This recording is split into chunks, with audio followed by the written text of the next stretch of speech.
On va sans doute s'arrêter maintenant sur cette dernière observation. Ce que je trouve intéressant, c'est que ça reboucle avec ce que nous a dit Bernard Stiegler ce matin sur la ville pharmacone. Le pharmacone, c'est à la fois le remède, le poison et la drogue, c'est-à-dire c'est quelque chose qui va nous permettre de solutionner un certain nombre de problèmes que nous rencontrons. Enfin, le poison, c'est-à-dire que c'est un nouveau risque, et c'est aussi une drogue dans la mesure où elle construit une nouvelle dépendance, parfois précisément pour remédier à un problème que nous avions identifié ou pas.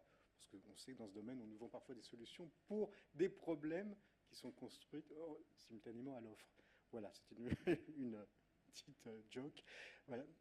Jean, tu veux dire un mot plus général de conclusion? Oui, rapidement, on vous avait promis des usages démocratiques de l'urban data.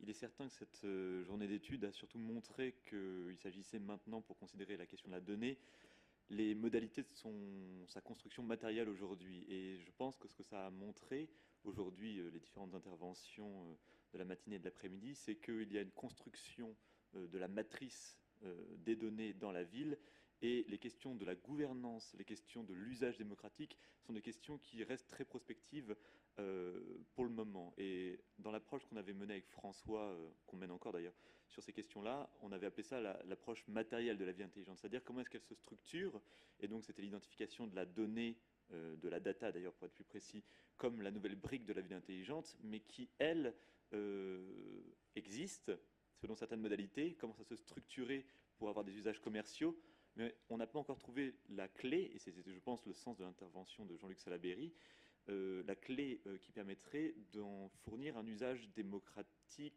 ou alors un usage, on pourrait dire, de gouvernance. On a quelques idées, on a quelques pistes, mais ça reste vraiment à un état, pour le moment, incoatif. Et c'était, je pense, on peut inciter sur ce point-là à l'issue de cette Un journée-là. État, comment? Incoatif.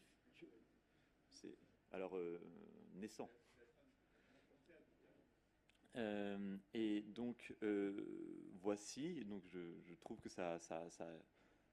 on avait des hypothèses, elles ont été confirmées. Ensuite, c'était peut-être un peu menteur de vous dire gouverner la ville par les données et des usages démocratiques, mais en tous les cas, je pense que ça nous a donné à chacun quelques pistes sur qu'est-ce que la donnée avait d'important dans la construction de la ville intelligente, et comment est-ce qu'elle structurait aujourd'hui les possibilités de gouvernance qu'on doit avoir en tête, mais qui ne sont pas encore effectives. Et enfin, je vais annoncer la prochaine séance qui aura lieu non pas en décembre, mais en janvier. On a dû la reporter parce que on a nos amis du LATS on a eu quelques problèmes de coordination avec eux. Donc elle aura lieu en janvier, ce sera la ville des réseaux. Et donc la date sera confirmée, on vous l'enverra. Et voici pour la prochaine séance. Vous êtes tous bien sûr cordialement invités, et je vous remercie pour votre participation active à cette séance. Merci encore.